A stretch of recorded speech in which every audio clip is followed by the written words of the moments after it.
The NBA Gambling Podcast and the Sports Gam Podcast Network presented by Shady Rays. SGPN is teaming up with Shady Rays for Shady May. Get 50% off your Shady Rays using promo code SGPN, and then go to sportsgampodcast.com/shady for your chance to win $500. We're also brought to you by the SGPN merch store. Just in time for summer, the SGPN store has a new line of mesh shorts. Use the promo code SHORTS at store.sportsgampodcast.com for 10% off. And welcome, everybody, to the NBA Gambling Podcast here late Saturday night - early Sunday morning, because it's definitely going to overlap. I'm your host for this episode, Scott Reichel, once again joined by Delonte Smith. And it's a bit of a doubleheader because we had the Western Conference Finals preview episode a couple hours ago. If you weren't aware of that, check it out. But now it's time to go back to the actual game previews and predictions, because we have one game, and it's a pretty important one. We have Game 7 between the Sixers and the Celtics. It's been a very confusing series and a very ugly series at times, but it is the only Game 7 we have. Delonte, how's it going with you? How excited are you for this game? Yeah, man, I'm indifferent. I'm doing good, first of all. Thank you for I'm asking. indifferent. All right, I Yeah, like the answer to that. Okay. yeah. So I really don't know what to expect. I know we were talking a little bit before we came on about what to expect, especially with the total being this low.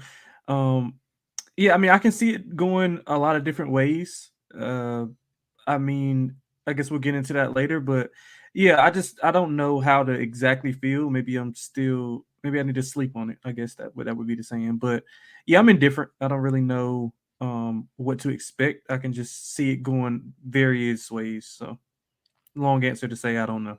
I think I can also see it going various ways solely because of the coaching That and how too. you don't know That too. what you're going to be getting from Yeah. either guy. I'm going to ask you this, though, since we are going to basically talk about the coaches and the actual breakdown.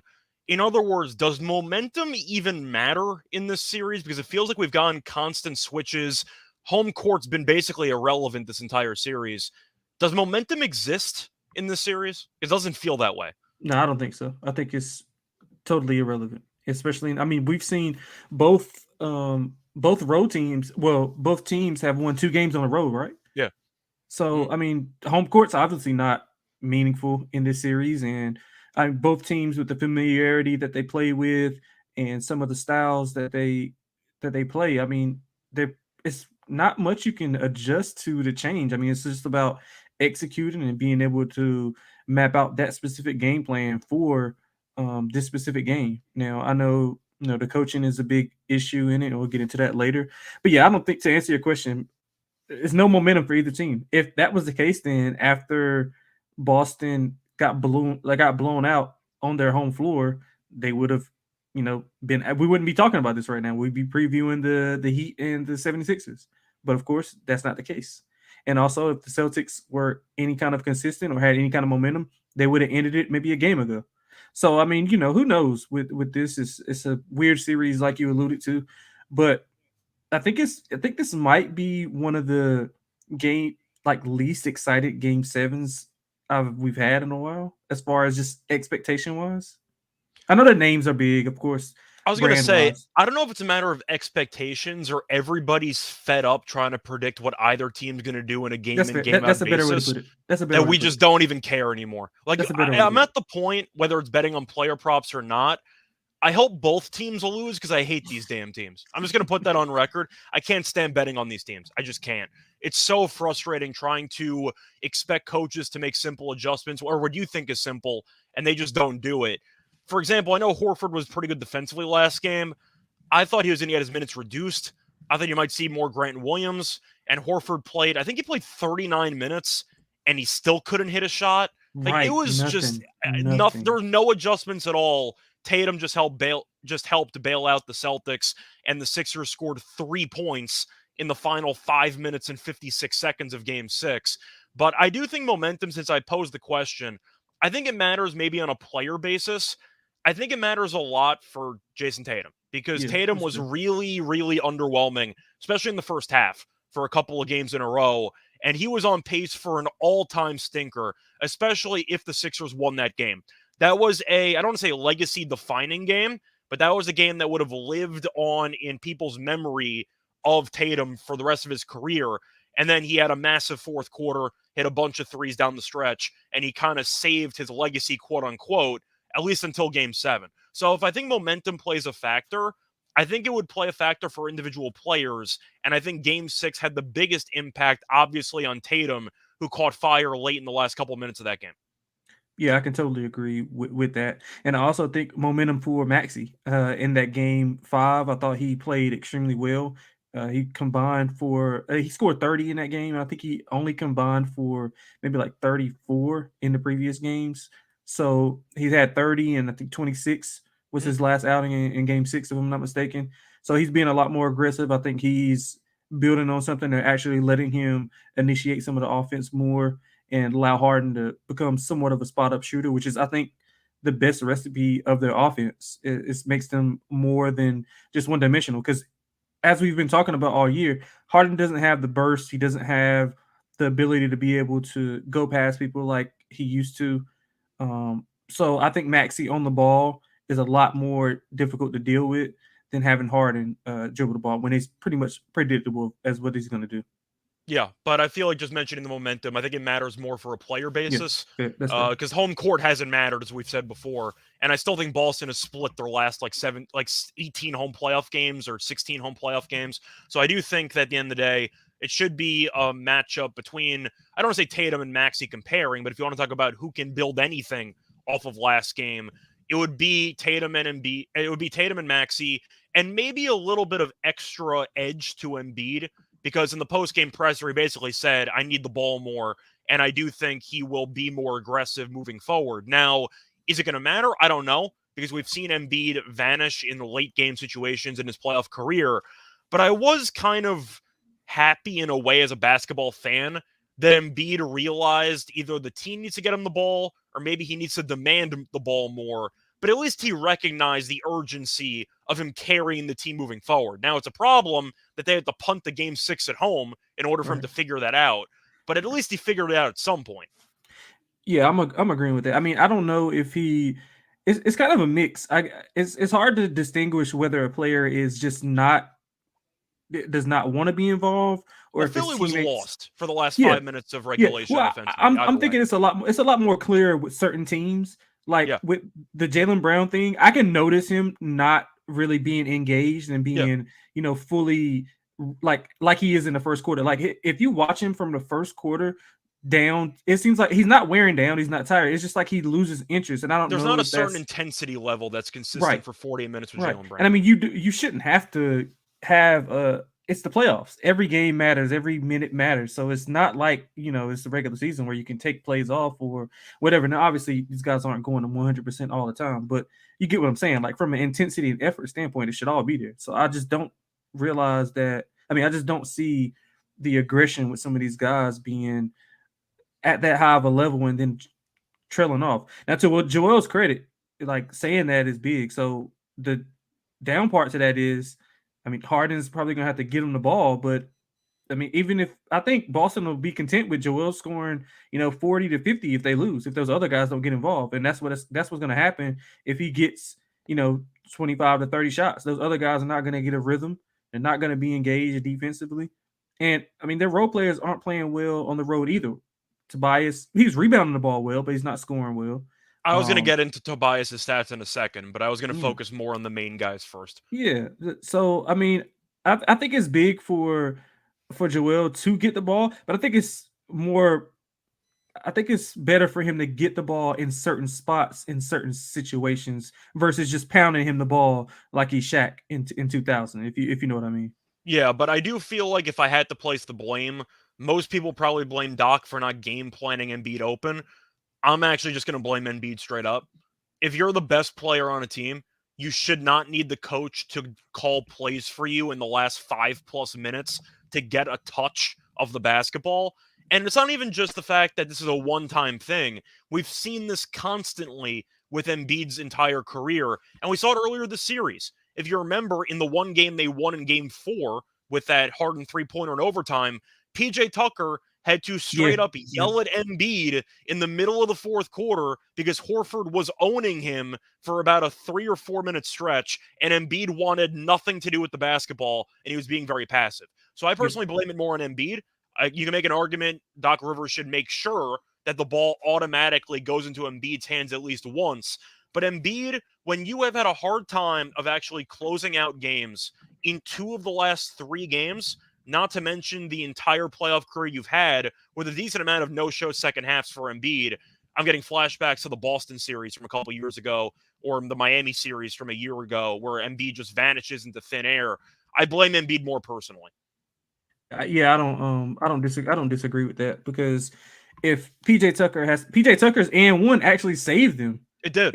And I think that's when he was in Joel's ear, and then I know the presser, he was explaining more so as to like what he was saying and why he was saying it. I thought he had some good rationale, because he was saying, you know, they haven't been able to stop you all series. What the hell are you doing? Like, It was a mix. I liked what Tucker said during the game, and I like what he said in the post game, yeah, basically saying you went up soft. We can't have that. right, If you're going to go up right, soft, we're going to lose. Like, right. I'm You need stopping guys, that. and you need guys like that. That's why they got him. They didn't get Yeah. him for scoring. They got him for defense and for overall leadership, and that's something that Milwaukee might have been missing. Yeah. Or Miami. I mean, Miami, I guess, didn't miss because they're still in the Eastern Conference Finals, but I think Milwaukee could have used him from what I saw instead of trading 5 picks for Jay Crowder. But I do think that we do have to briefly mention, it's kind of just a brief Game 6 recap, which is what this turned into. I got to mention Tobias Harris, which was brought up earlier in the comment section. If you play 42 minutes, and this is also why I've been anti-Tobias Harris for a while, I know that he's a decent, I can't even call him a role player because he's getting paid too much to be a role player, but he's kind of a third or a fourth option on an offense. You can't have PJ Tucker outscore you by 4 times the amount of points in a potential series clinching game. Tobias Harris went 1 for 7 in 42 minutes. PJ Tucker scored 4 times the amount of points in half the minutes. He played 20 minutes and scored 8 points, and Tobias played 42 minutes and scored 2 points. That's why people don't like Tobias Harris. Yeah, and that's even taken away from his rebound. Like, I've been killing it with his rebound props. He's been rebounding the ball well, but efficiency-wise and scoring, like, I thought they had something with him posting up they would empty the side and just post him up, and it was working. Like, I don't know why. Yeah. I don't know why they went away from it, but I mean, they did. But that post up empty side with him, and he would have probably Smart on him or maybe Brogdon. And Tobias is a legit 6'8", 6'9". And they're also sending some fronts on Embiid, and with pick and Right. roll coverages, they're over adjusting to try to stop the main action. Right. Harris, if we're talking about players being aggressive and demanding the ball, Harris could easily get himself 10 to 15 shot attempts if he really wanted it, but he clearly doesn't want it. Right. So that was kind of my takeaway. That's been the whole knock on him his whole career, even when he was in Orlando and when he was with it's a reason Clippers. why people have always said he's a talented player, but he bounced around from Detroit to the Clippers to the Sixers, and he's just been bouncing around a bunch of teams. I'm not comparing it exactly to I was going to say Christian Wood. Yeah, kind of. That's fair. Not the same exact comparison, but it's a guy you look around and go, he's pretty good. And then you realize that every team that has him doesn't exactly want him after a year. Like, it's kind of one of those. Yeah, I think he's Brandon Cooks. He's productive when that's a throw. Okay, I like that. Yes, okay. He's productive. He's bounced around. He does just enough to be like, oh yeah, he's a pretty good player. And then whenever it's time for him to shine, like in this specific game, I don't know if he'll be able to rise to the occasion. And that's the knock on him. Yeah, especially with what he's getting paid, like you alluded to. That's the issue that people run into with Tobias every postseason. But I think it's funny because he's not a well-known or a star player to some degree where he receives any backlash whatsoever, when he probably has deserved some. You blame most of it on Simmons for passing up a layup, and you blame some of it on Embiid, but Harris has really no-showed a lot of these big games in the past, and nobody's really criticized him enough for it, and I do think that it is worth at least talking about. But I do want to go through some of the transition stuff for Game 7 and what to expect. However, I did say before we actually went on air that we were going to talk about some breaking news in the NBA to kind of take a brief pause. This is the halftime show, I guess, so to speak, for the Game 7 preview, because there was a breaking news that took place with a recently eliminated team. And we talked about the potentially bad coaching between Doc Rivers and Missoula, which we will get back to. Don't worry about that. However, there was a potentially good or bad coach. According to his trophy closet, he was the best coach in the league about a year ago. But Monty Williams officially got fired or let go or parted ways or down, whatever phrase makes you feel better. The Suns realized they didn't need him anymore, and the Suns officially got rid of Monty Williams. Now, I do know a lot of Suns fans did not like him, and I do know that even though I won a Coach of the Year bet on him last year. Shout out to him for the money. But I do have to point out, I think he's a bit of an overrated coach.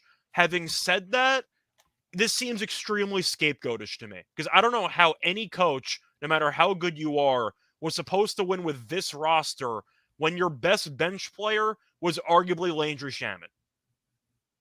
Yeah, I mean, yeah, that's fair. I mean, I think all the Twitter was in a uproar. I think they still are actually about it. With some people, most people having the same thought process as you, as saying they don't know why he was the scapegoat or whatever. I mean, simple as put, I think that Ishbia, he wasn't Ishbia's guy. I mean, that's just what it is. From an ownership standpoint, he wants to get his guys in.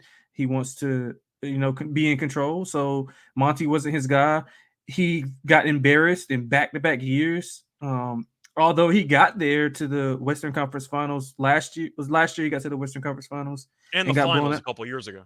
Right. So I mean, the finals was more competitive, but I mean, you got embarrassed in back-to-back years by lesser. Well, I mean, I guess the Dallas was a lesser team outside of Luka. I think Yeah. they pretty much had No, a they decent were. I think squad. we all know that Dallas. It's kind of funny because people always compare Luka to Trey because they were traded for each other. The Dallas run kind of reminded me of that Hawks run, the Yeah, Eastern Conference Finals, where that's you fair. look at them in hindsight and go, "Oh, this team clearly was not one of the best like 5 teams in the league." Right. Yeah. So I mean, I can understand it. I mean, he wants to get his guy in, and I don't know if you've heard any of Ishbia, but he's an energetic, like Yeah. Mark Cuban type of owner. So it Also a good seems, just from flopper. what I've read, and yeah, definitely. Yeah. So yeah, I mean, I didn't take much of it. I mean, sometimes the message gets stale, and obviously him and DeAndre Ayton had their issues of whatever the case may be. So I'm guessing they chose to side with DeAndre Ayton. I mean, they owe him a lot of money. I think they're Not getting sure. rid of Ayton anyway, but Yeah. that's So I just me mean, personally. right now, just from just early reports, I just think that they're siding more with the player than the coach, and I think Ishbia is just wants to get some new blood in there. He wants to get his guy in there and see what they can do. But other than that, man, I mean, I feel bad. Obviously, Monty Williams is one of the better light human beings in the NBA circle. From everybody that I hear from, they always say he's a stand-up guy and everything. All the players love him. But Not yeah, to man, mention, I not think to he'll be mention fine. the sob story stuff that happened to him in his personal life a couple years Yeah, ago. yeah. So I mean, I don't think he'll have a problem getting another job. If he's smart, I would go back to the Spurs and probably wait for Pop to retire. Because I know he played for Pop, if I'm not mistaken, right? I was going to say, you can make an argument there. Maybe he can potentially go to Milwaukee in theory if they want to make a case for him. Yeah, it just depends on what he wants to do. If he wants to jump back into being the head man, if he wants to take a few years off and be an assistant. But I think that's totally up to him, and I think he'll have zero problem getting a job. I don't think he'll have zero problem getting a job. But yeah, I'm in agreement with you. I mean, it did feel kind of scapegoatish, but I also kind of understood it, so I'm kind of right in the middle per I se. get it. I just feel like they were so quick to fire him when I'm just throwing it out there. I don't think he coached a great series, but with this flawed roster against Denver, I don't think they had much of a chance anyway.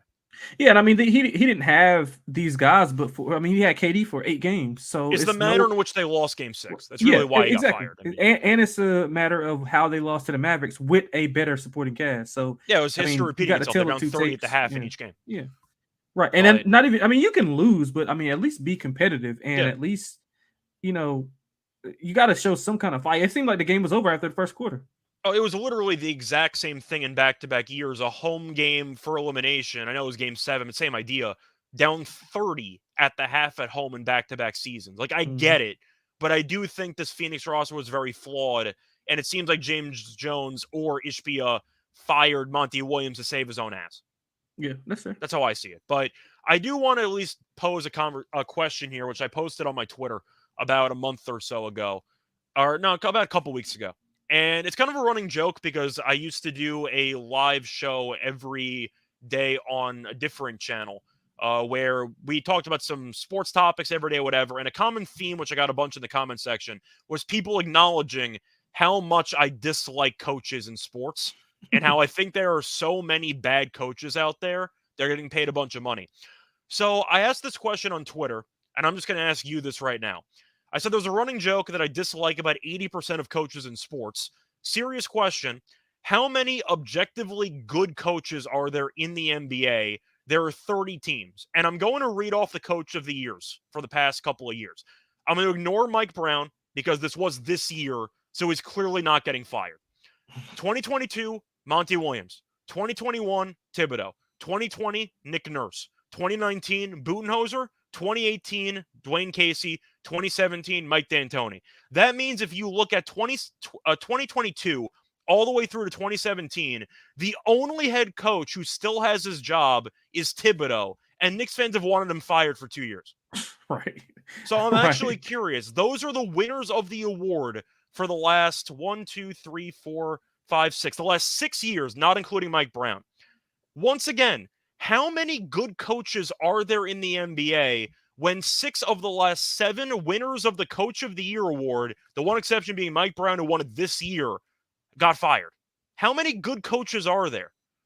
I mean, didn't There's George Karl win the Coach of the Year and get fired in the same year? That was Dwayne Casey who got fired because they lost to LeBron again in the playoffs. And I think George Karl did the same thing with Denver. Yes. No? Or maybe, yeah, I think so. But yeah, once again, 6 of the last 7, 6 of the last 6, not including this past years, are no longer employed. Yeah, or you have Thibodeau in there. Yeah, excluding first year coaches. Spo is 1, obviously. Pop is 2. I'd put Kerr in there, but Kerr is 3. Kerr's in there. Who else? Good coach. I got Dagnall in there from Oklahoma City, who I'm a big fan of. Small sample size, but still, yeah. Because I like Will Hardy too, but I mean it's just a small sample. But once again, I just want to point out here, I'm asking how many good coaches. There are 30 teams in the league.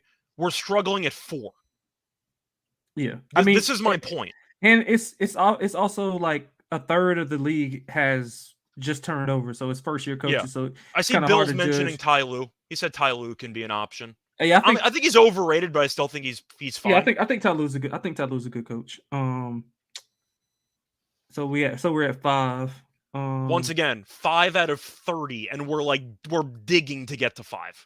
You probably can debate if Michael Malone is I think Malone is. Coach. I'll throw Malone in there. He's made the Western Conference Finals with a healthy team a couple of times. Snyder's a good coach. I think Snyder's a good coach. Okay, that's fair. I think Snyder's a really good coach.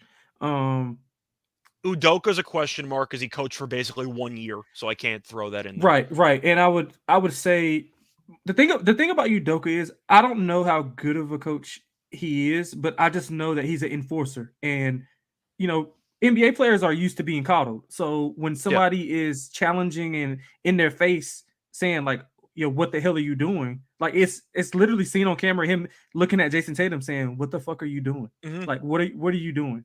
And you don't see that from coaches. And I think that's a respect factor that the players have from that perspective. So I'm not 100% sure. Like you said, I haven't seen enough to be able to call him a good coach, but some of the things that he does with those players as far as, connecting with them is something that you got to have in this day and age because it's a players' league at the end of the day. Jason Tatum can go to the front office and tell them, "Hey, Mazzulla, we don't want him."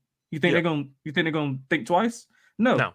I think Mazzulla might be done anyway. I think if he loses Game 7, I think he might get fired anyway. But that's a separate story. So I mean, I'm trying to think of who else. The point is, initially when I posed the question, I thought there was maybe 7, maybe. And once again, you might be reaching. You can argue best case scenario, maybe 10. That means roughly 66% of the coaches in the league, probably more, like around 74% of coaches, you don't think are good in the league. That's my point. Yeah, I don't know how many good coaches there are. Yeah, so I'm just looking at the teams right now. So I'll just go down the line. That's the main discussion I wanted to have. I just don't think there are many great coaches in the league, which is kind of weird because they're all getting paid millions and millions of dollars. Right. Yeah, Tibbs is 1, Snyder, Spo, Malone. I'll throw Malone in there. I think Malone is debatable. He's debatable, but he has the results. I'll give it to Malone. So my thing is, I like the Grizzlies coach. I think he's a good coach. Jenkins, I think is okay.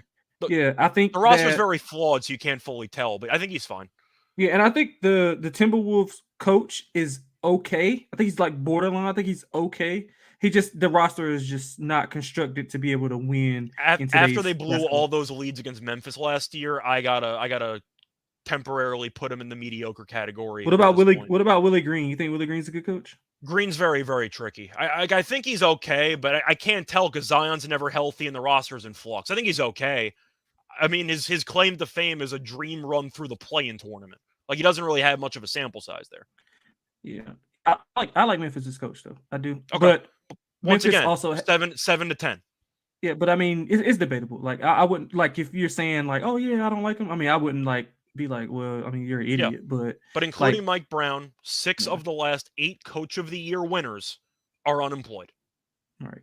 And I think a Just lot throwing of that it has out to there. do behind the scenes. Like Memphis has an incredible player development, like scouting department. They're like one of the elite. They draft well all the time, so they're one of the elite staff. So that plays a part in coaching as well.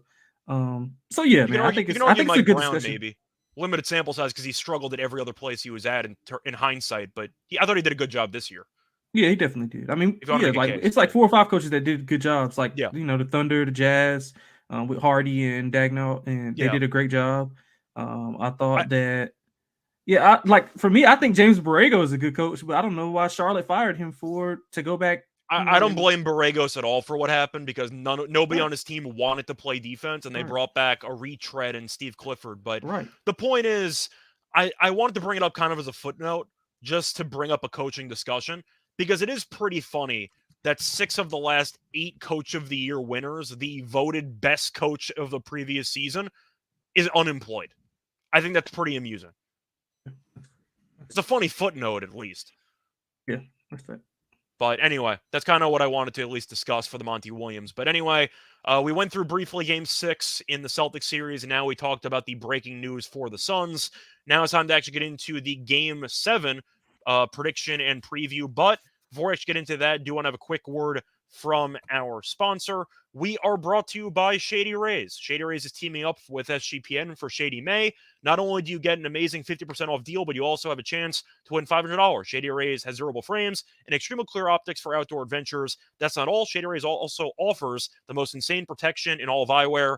Every pair of sunglasses is backed with lost and broken replacements. If you lose or break your pair, even on the first day, they will send you a brand new pair, no questions asked, to wear your Shady Rays with confidence because they have your back long after purchase. And if you don't love them, you can exchange them for a new pair or return them for free within 30 days. There's no risk when you shop with Shady Rays. Their team always has your back. And for international listeners, Shady Rays has you covered as well with shipping to Canada, Australia, New Zealand, and the UK. Go to shadyrays.com and use code SGPN for 50% off 2 pairs of Polar sunglasses. Then take your receipt to sportscampodcast.com/shady for your chance to win the $500 Shady May contest. We're also brought to you by the SGPN merch store because since you already have your glasses from Shady Rays, it's time to get yourself a pair of shorts. In fact, a pair of mesh shorts for the summer. SGPN has just dropped a brand new line of mesh shorts, perfect for any summer activity. You can wear them on the beach. That's what I would do with them. Head over to store.sportscampodcast.com and use the code SHORTS for 10% off your purchase. Welcome back, everyone, to the NBA Gambling Podcast. Just finished going through a recap of Game 6 and then a fun little coaches rant and discussion after Monty Williams got fired. Now it's time to actually discuss the reason why all of you are here, actual gambling advice for Game 7 between the Sixers and the Celtics, to look at the actual lines for the game. Lines are kind of fluctuating by half a point, but it's mostly Celtics minus 6.5 at home, and the over-under is around 201 or 201.5. It opened up at around 203, so there has been pretty heavy money on the under.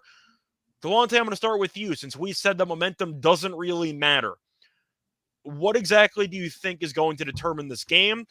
I think it's going to be a matter of which coach does less sabotaging, and we'll go from there. Do you agree Yeah, with that? yeah, I do. I 100% agree with that.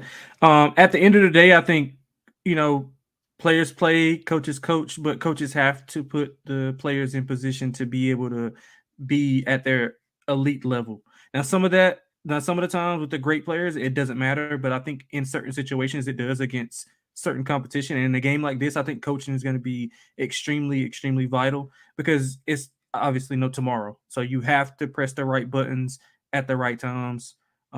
These are two coaches who are unfamiliar with having success at this level as far as a game 7. I think Doc Rivers is 17-32, the most losses in elimination games in NBA history by I was gonna far. say he's experienced, but it's not good experience. Not good at all.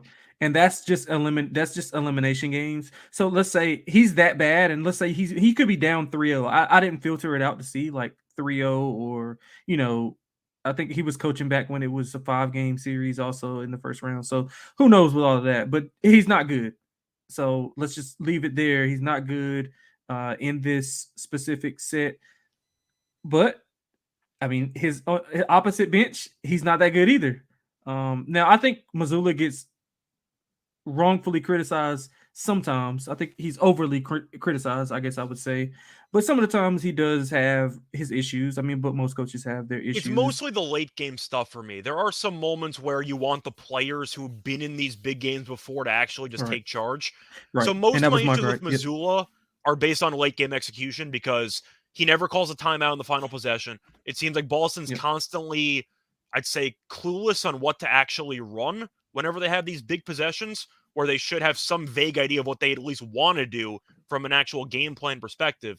That's the main criticism I have for Missoula. But sometimes I do think that Tatum and Brown and Smart just don't exactly want to shoot the big shots. I know Tatum stepped up in game 6, but I have seen at various points in either the NBA Finals or in some closeout games earlier in their careers, they do look a bit scared of the moment at times. Yeah. Yeah. So I think that's gonna be the biggest thing that I want to see, and what I'll be fascinated to see as far as lineup switches and how he dictates, when to rest Tatum, when to rest Brown, when to play them together, and also, of course, the timeouts in the late game situations. But the late game stuff was an issue with Ime. So Yeah. I mean, it's you got to kind of pick your poison with what you want to blame on him, because it's not his fault. Jason Tatum is 0 for starts off 0 of what 11 or 12. That's not his fault. It's not his fault that Marcus Smart thinks he's the best player on the floor. I mean, Ironically, now he's been one of their best players in the yeah, he has. series. Ironically, him and Brogdon actually carried him in that game 6. But yeah, so I think it's going to be fascinating to see. I think it's going to be an interesting game.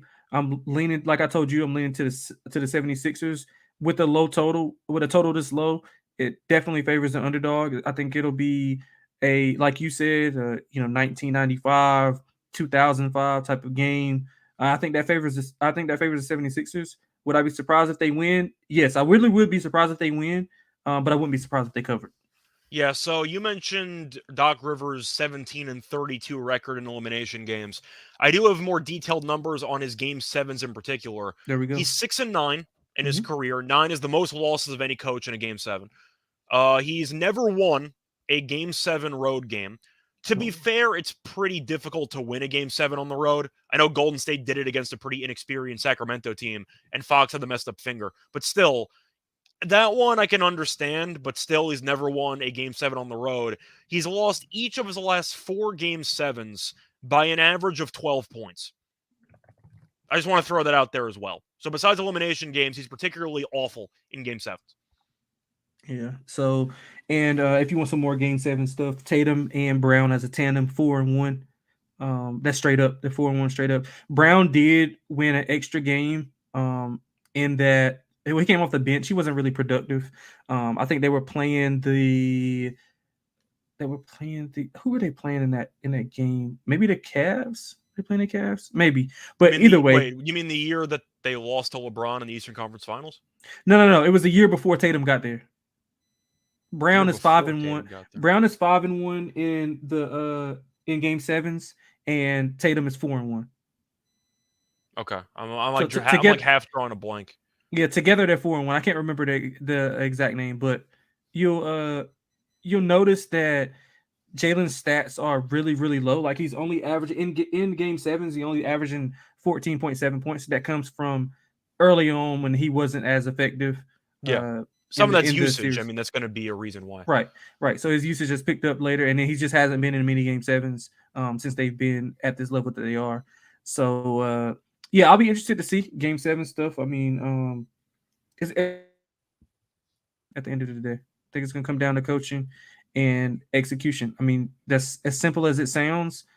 That's really, really key in this game, I think. And another Game 7 thing, these are the most Game 7 matchups between two teams in NBA history. So I think they've met. This will be the ninth time that these teams have met for Game 7.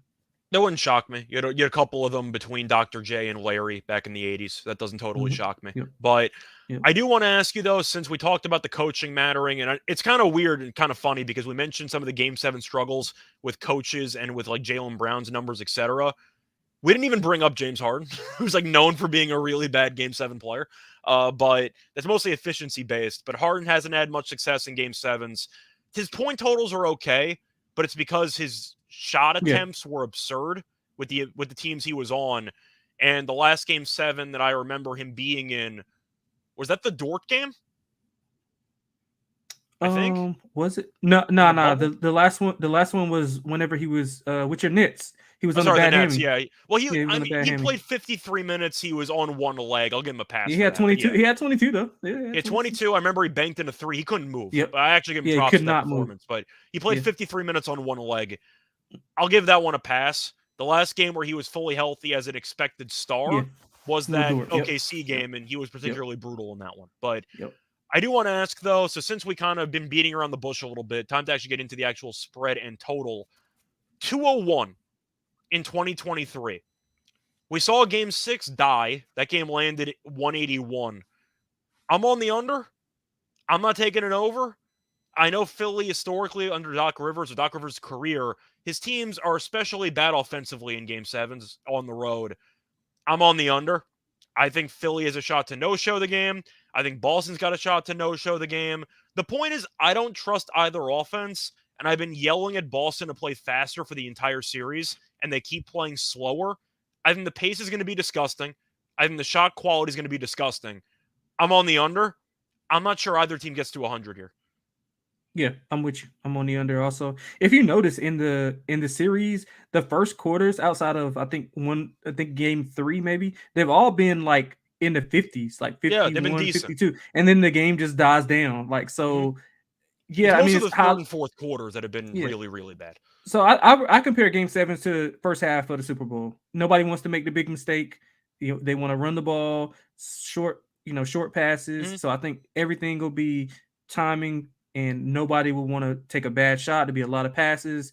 I wouldn't be surprised to see if I could bet shot clock violations in the first half. If anybody wants to post that, I will literally bet the over, because that's what kind of game I think it's going to be, especially on the 76ers side. They don't have much Game 7 experience as a whole. Now, the Celtics have been in this. They won last year against the Bucks in Game 7. I was going to say Philly does individually, but maybe not individually, but just not collectively. Yeah, and Joel's only been in 2 Game 7s, right? Yeah. So, yeah, I'm trying to think. He had the Kawhi shot against Toronto, and then he had what was the other one? What else did he have? The Hawks. The Hawks no show. Where Trey killed him. That was where Kevin Huerter built a career of being allegedly a clutch playoff player because of one game. He got a lot of money off that. He did. Yeah, but yeah, I'm on the under also. I think it'll end up being somewhat like we saw in Game 6. Well, did you say that was 181? Yeah, it was 95 to 86.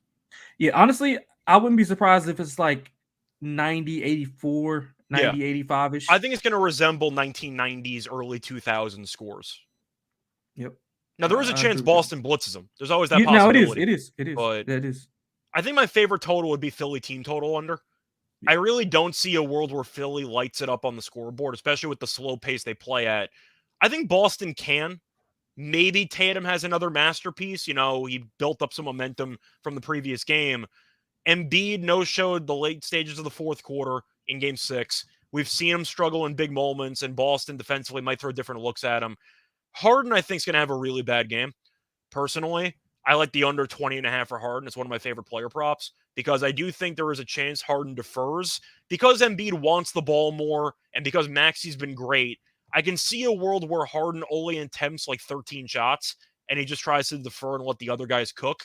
Not to mention the fact he can just go 4 for 16 again like he has in a couple of games in the series.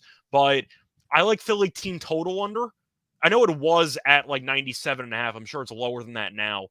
But I do think, it's probably still around there because it's like 104 to 97 for an exact score for the 201. Yeah, it should That's be my around favorite total, though. yeah. I'm looking at Philly team total under. Yeah, and another thing I know somebody's bringing up in the chat, the first half under, I do like that. If you're into in-game wagering, being that the first quarters have been a little high scoring in the 50s, 51, 53, 52. Usually the first quarter total is at 52 and a half, 53. You might want to just see how the game flows and then like put a half unit on the full game under and then jump in and bet the under after the first quarter because it'll be adjusted, into the mid, I guess 200, so maybe like 216, 217, depending on what it lands. So that's Unless you another think angle. nerves play a factor and both teams just come out and it's 9-8, 6 minutes into the game. Right. Yeah. Or that. And if that's the case, then you got your half unit on the full game under. So you win either way. But I'll ask you, though, since we both agree on the under, I think we both agree on Philly team total under. I'm not going to take Boston team total under because I do think they have a gear offensively that can get them over. And Philly defensively has occasionally had some no-shows in some big games here. I'm going to ask you about the side, though. There's obviously a world for Boston to blow them out. I mentioned that Doc Rivers' last 4 losses in Game 7, since he's lost 4 straight, have been by an average of 12 points. Are you expecting Boston to wake up finally in Game 7 at home? Or do you think it's going to be a really ugly rock fight, first team to 90 wins? Well, I think they can. The problem for 76ers is Boston can win either way. I think the more disappointing thing with Boston has been their defense. I don't think they've been playing well enough defensively, and without that, they get a lot of transition buckets, a lot of easy buckets. Being that 76ers are scoring at will in the half court, they're not able to get out and get those easy buckets or turn those guys over. So I think defensively is where they need to hang their hat on. Now, offensively, obviously, we know they have the guys, Tatum, Brown, but they haven't put together a complete game both together, like a really complete game. Like, they need to go 30 and 30, like, be aggressive from the jump. I mean, hell, Jaylen Brown scores 12 to 13 in the first quarter every other game. I think if Tatum and Brown combine for 50, I think they win the game. You said 60, that's like an auto win. I think 50 might be enough, but we'll see. Yeah, so yeah, I mean, I wouldn't be surprised if the Celtics blitz them, but our guy Adam Rosenberg, who's a friend of the show, he brought up something interesting I wanted to ask you about. He's saying this was maybe like 2 days ago. I think he texted me. He was saying that plus 550 was kind of high for the 76ers to win the East because, I mean, they got to win in Boston. They've won twice in Boston, and then they'll get the Heat. 550 or 850 now? I don't know what it is now. I think he tweeted it again that it was 850. I think. Oh, okay. No, actually, I take it back. Maybe I have the number wrong. I can't remember. I see 360 now for them to win the East. For them to win the title, it's 850. That's what I thought. Maybe okay, he was talking about the title and not that. Okay. I'm not sure. Either way, he said it was a lot of value on the 76ers, and I thought that was somewhat true because, I mean, you got to think they'll be a nice size favorite because they'll have home court against Miami. So I thought that was some good value there. So I took a little piece of that to win the East. I have to see what number I got. I can't remember exactly what number it was. So I like the 76ers to cover the number. Would I be surprised if they got blitz?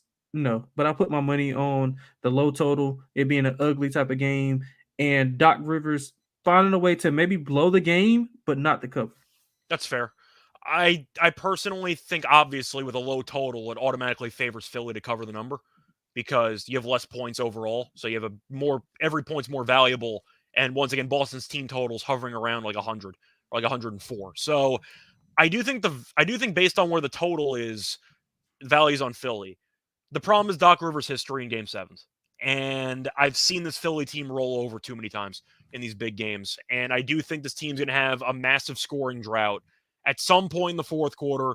Maybe they no-show the game. If I told you Philly finished the game with 84 points, you would not be surprised in hindsight.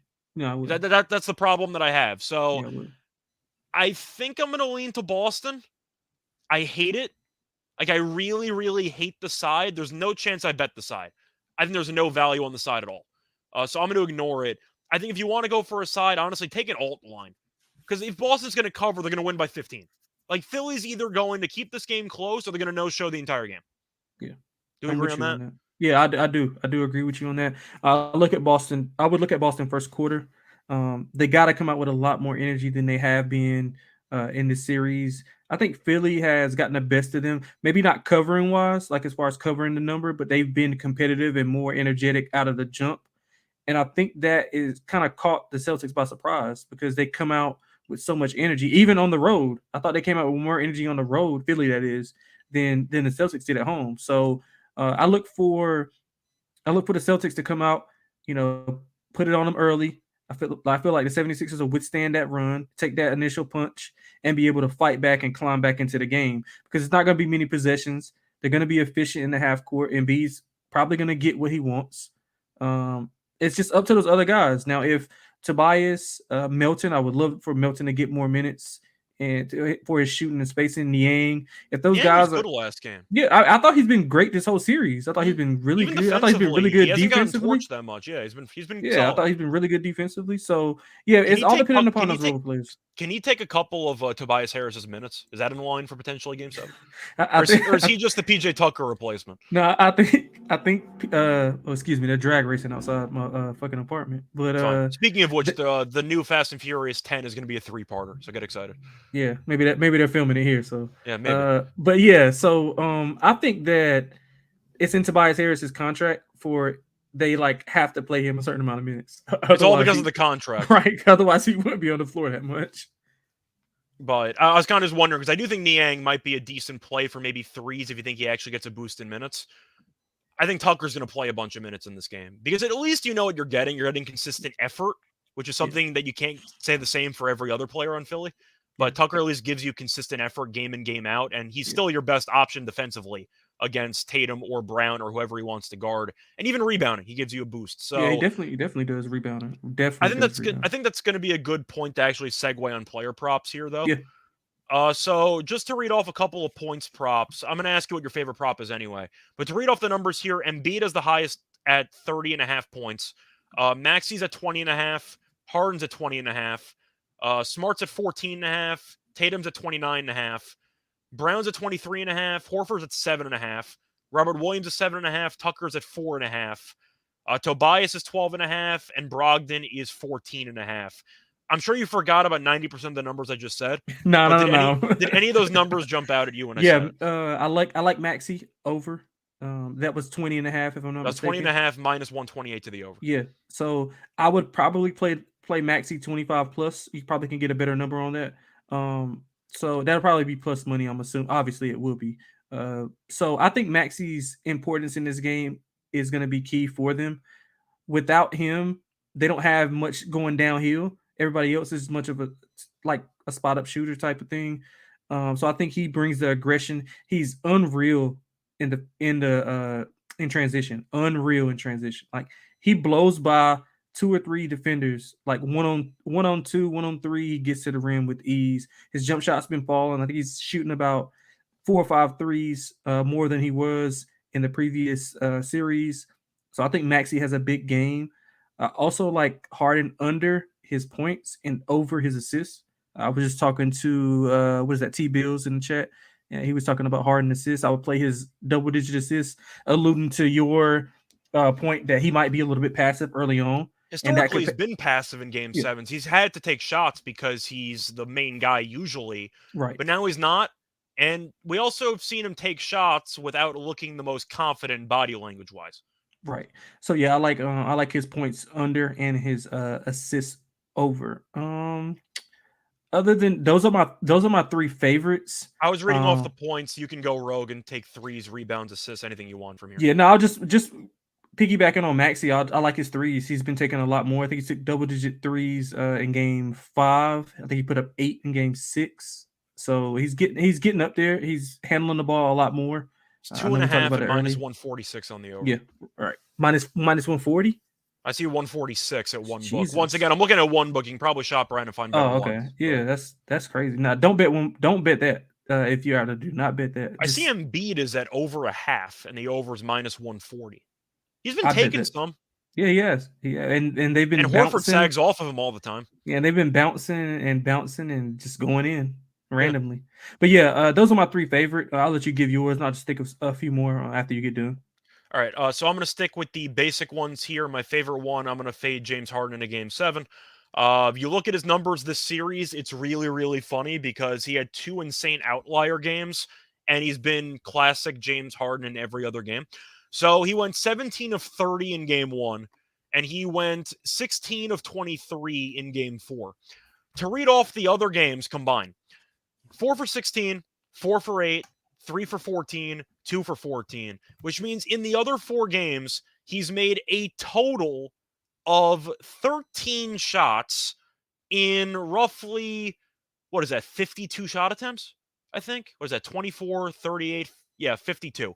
So let me just do the math quickly. Let me pull up the Google calculator here. 8, 11, 13. 13 divided by 52. He's shooting 25% from the floor. 25% from the floor when you toss out the 2 insane games. Now, I know the argument is, well, maybe he's in line for an insane game. Sure. Okay. If I'm wrong, I'm wrong. But 20.5 sounds too high for a guy that's shooting mostly bad in this series with a couple of outliers. But to read off the points for Harden, 13, 17, 16, 12. Those are the 4 games that he's had without dropping a 40 piece. So once again, those are pretty big outliers. We know the refs might be a little bit more hesitant to call fouls in game 7, so the free throws might be a problem. He only attempted 8 shots in game 5, and they won that game. And Embiid said he wants to be more aggressive. I can really see a world where Harden attempts like 13 shots, and people criticize him after the game for not being aggressive enough. Because even if they win? Even if they win, because Maxey can go for 20, Embiid can go for 30, and Harden plays third fiddle, it wouldn't shock me. And you mentioned the assist numbers. I do think that he can rack up assists, and he's been comfortable trying to be more of a facilitator. 20.5? That feels very high, doesn't it? It does. It does. So I'm on the under. That's why I was on the under. That's why I was on the under. Not to mention the historical stuff, but it's that 20.5 minus 128. I will take that. Mm-hmm. Tatum, I'm going to skip because I do think some momentum could have been built in the fourth quarter of game 6. So I'm going to stay away from him. I know PJ Tucker was at 4.5. It actually went down to 3.5 as we recorded. I'm going to stick with what's worked. Give me Horford under at 7.5. Besides the one game I called him out for being a bad three-point shooter, where he hit 5 3-pointers the day after, he has been so brutal offensively in the series. He can't shoot. It's just a shame. And wide even open last game, wide open, pick and pop, and he stopped attempting many of them because he knows he can't really shoot. I can't see a world where Horford is turning down open looks because he knows that he's struggling right now, and he'd rather have Tatum and Brown try to bail out the offense late in shot clock situations. But Horford has scored a total of 2 points in the last 2 games combined, 0 of 9 from 3. I'll take the under 7.5 on his points. That's basically all I got. Embiid blocks. You want to make a case for it? Can't say that high enough. So that's another prop I'd look at. Yeah. I'm looking at some Robert Williams points and rebound stuff too. He was very, very effective. He allegedly got robbed of a double-double because he had a tap rebound to Smart and finished with 9 rebounds. So the people were complaining about that on Twitter. But it does seem like he had a chance to actually get a double-double, and they might have robbed him in the process. Yeah, he played really, really well defensively and offensively. I thought he was great in the dunker spot. He's very active. I thought he gave that front line, and I thought he gave Embiid a little bit more problems on the defensive end because he was having to respect he was playing drop. So, Tatum is getting to that. I mean, he wasn't hitting. Tatum wasn't hitting, and Al wasn't hitting. But if those shots fall in this game, it could be a long night because you got to pick your poison. You're going to drop and let them shoot the jumper, or you're going to back up or you can push up and let them throw the lob. So kind of pick your poison with that. So I like Robert Williams over points and rebounds also. Yeah. But even the other props you want to mention or any other game picks, or should we just move on to the lock and dog? No, we can get into it. Cool. Sounds good. So, of course, it is time for the lock and dog picks. But before I get into that, do want to have another word from our sponsor. We're brought to you by Talkify. We all know that sometimes it's difficult to meet great people to date. Why do you keep trying the same methods over and over again if you're set up to fail? It's time to say goodbye to swiping and bring back the human touch to dating with Talkify. And you can also definitely rely on Talkify because it is the country's #1 modern matchmaking service that's designed to help you achieve relationship success. They have a trusted compatibility specialist department, and they hand select successful and compelling candidates so you can date consciously and productively. Talkify is committed to finding your match. 80% of clients met their person within the first 12 matches. And right now, Talkify is offering our listeners 20% off when you become a client at Talkify.com/SGPN. That's TAWKIFY.com/SGPN for 20% off when you become a client. Talkify.com/SGPN. Welcome back, everyone, to the NBA Gambling Podcast. Just finished previewing the Game 7, and we also, once again, had some coaching discussions, etc. Now it's time for the actual pick portion, time for the lock and dog picks. Delonte, I'm going to let you go first. What is your lock for the show? You're on mute, just so you know. Cool. For the lock, I'm going with the 76ers plus the 6.5, 7. Really? I was not expecting that. Okay, cool. You're going to go with the... I mean, we can grade it at 6.5 because that's what we got. But please shop around. You can get a 7. There's plenty of 7s out there. I'll let you get 7. I don't care. Yeah. So take your 7. I'll give you the 7. I mean, it's not the NFL. I wouldn't bet 6.5 if this was an NFL game. But I mean, I'm going to go with the 76ers. I think it's going to be a semi-ugly game. It still can be competitive and ugly at the same time. It's not going to be pretty, but I think 76ers can get it done. Like I said, I think Doc Rivers does just enough to not blow the game. Well, blow the game, but not blow the cover. So I like 76ers as my lock. As for my dog, I'm going to go a little bit longer shot here. I'm going with Tyrese Maxey, leading scorer at, let me get the updated number. It is actually plus, like that prop. Plus like 950. That's a hell of a deal. 950. Yeah, plus 950. Really I mean, because I think that he's going to have the ball in his hands a lot more. I'm going to interrupt you. I found 14-1. On that? Yeah, I found Maxey at 14-1 on FanDuel to be the leading score. Damn, DraftKings ripping people off. Yeah, they are. But I found 14-1. So you can have that too. Yeah. I'll definitely take that. Because, I mean, for one, if we both think Harden's going to have a less than stellar game. I might mention that in a second, but yes. Okay. Yeah, so that would mean somebody else has to score. Now, we're not trusting Tobias Harris to score. We just went on the rant about that earlier. Now, Melton might come in and get a couple threes. So you're left with, I mean, unless PJ Tucker is going to go for 20 or 25. They might double Embiid. They might change some looks up. Who knows? Right. So I think Maxey will have a big game. I mean, if he has, 30 to 35, I think he's in prime position to lead. The total's 201. He might get there with like 26. He could. So the only person I'm really worried about is Tatum. I think he'll shoot better at home. So if you want to just place a smaller bet on Tatum, like if you want to have something on each side, I think Tatum is probably a good hedge spot if you want to, But I mean, it's 14-1. Just throw some pizza money up there and have fun with it. But if you want to, be a little bit safer, I play Tatum also. I think he's plus 170. You can get that. So, yeah, that'll be my lock. Plus, 14-1 for Tyrese Maxey to be the leading scorer in this game. Yeah, so Tatum I see plus 145 on FanDuel, so that might be a better bet on DraftKings if you did see 175. Let me see. No, I didn't. My bad. 150. I'm sorry. 150. By the way, just for reference, I know some of it's based on the overall points prop, but Maxey is a lower price than Harden. Yeah. For reference. Right. So if you think Harden goes for a third 40 piece in the series, it's 18-1.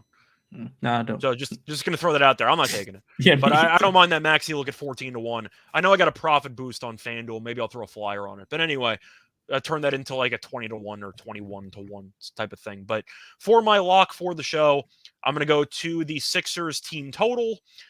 I'm going to take the under. Simply put, based on Doc Rivers' career in Game 7s, his team's offenses have tended to no-show games. They scored 86 points in Game 6, courtesy of 13 points in the fourth quarter.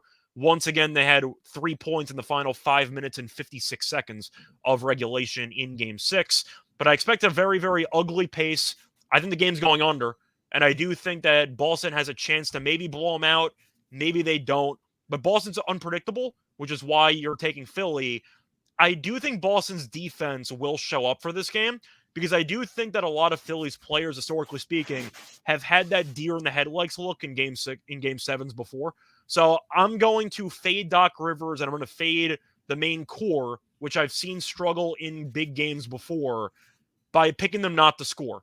They might be able to win because I don't trust Missoula either, but I do think defensively and with the overall nervousness of both teams early on and the defensive adjustments Boston can make, they can throw a lot of looks at Philly.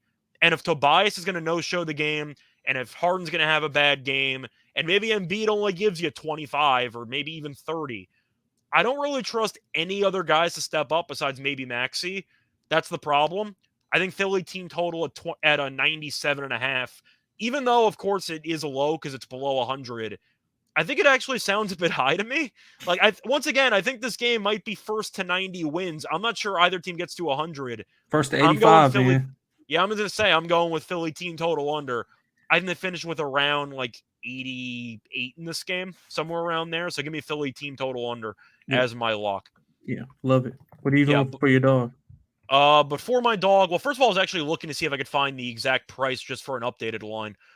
So Philly team total is still hovering around like 97.5 at minus 118. I'll give that out. But for my dog, I'm actually going to go to an alternative player prop, and it's correlated to my lock, so this could go really, really badly. But I am going to go with James Harden, and I'm going to take James Harden alternative points under. I'm going to take him under 18.5 points at around plus 134. If you want to go for 16.5 under, that's plus 220. If you want to go for full-on hard no-show, I'll go 18.5 at plus 134. He's had a couple of games with a lot of attempts, a lot of volume, and he's had really bad shooting performances. And he's also had a couple of games where he's deferred a lot. We think Maxey might have a very good game. We think Embiid might have a very good game. I can see a world where Harden misses some shots early, becomes very passive and very just overall unimpressive because he's not going to be able to go to the line. He can't create much separation, and Boston might defend pick and rolls very well against him. Give me Harden points total under 18.5 at plus 134. Once again, the non-40 point games in the series, he has scored 13, 17, 16, and 12. So 25% shooting. That's what I'm saying, on 25% shooting. No, that's great, man. Give me Harden personal player prop points under 18.5 at plus 134 as my dog. I'm gonna play that. You got me with that. That's incredible. Oh, I'm going to put together. I don't know if you want to do it now or you want to wrap up the show. I was going to do some type of Philly or just an under parlay. Take a couple of points totals, bet the under, team total unders, and just expect a rock fight in a hideous game. Yeah, I mean, I'll let you. You are the parlay. You are the parlay poppy. That's what you are. That's what you are. That's what you should switch your Twitter name to. Parlay poppy. I'll do my best. I know Champagne Poppy's taken, so I'm going to go with parlay. I think somebody in the chat was asking you for a NBA and tennis. Yeah, that's Jung, because I do the tennis podcast, and he wants me to merge it. Maybe I will. I'll post my parlay on Twitter when I make it. I will 100% have Philly team total under in there, and I will have Harden points prop under in there. The rest, I'll figure it out, but that will definitely be 2 plays in the parlay. But I think that's going to wrap it up for the show, unless you have something else you want to add. No, man. Good luck tomorrow. Get the best number. Please get the best number, and let's win. Yep. Oh, so, I do want to say, I forgot to congratulate Munaf on his baby machine. Yeah. Forgot to congratulate him on that. Actually, it seems like everybody at our company is having a damn baby. I was going to say, you mentioned Adam before. He copied Munaf word for word, bar for bar, because he had a kid yesterday too. Right. So, yeah, man, it's crazy. Sword Vitality. Yeah, Sword Vitality. Yeah, they're not sponsoring the show, but if you know, you know. But anyway, right. That's going to wrap it up for this episode. I know that there are no games on Monday. They are skipping Monday, going straight to Tuesday. But there definitely will be some type of Eastern Conference Finals preview episode on Monday. So stay tuned for that. I'm not sure who's hosting it. I think Munaf's going to be back in town, so keep an eye out for it. But until next time, find me on Twitter at Reichel Radio. You can find Delonte at, it's 3 X's, right? No, just 2. XX. Damn. Delonte, okay. XX. And I'm up there, active as always. So. And of course, you're also writing articles all the time for NBA. Yeah, I got to write one as soon as we get off too. Yeah. So on that note, good luck to all of you and all of your bets. Bye, everyone.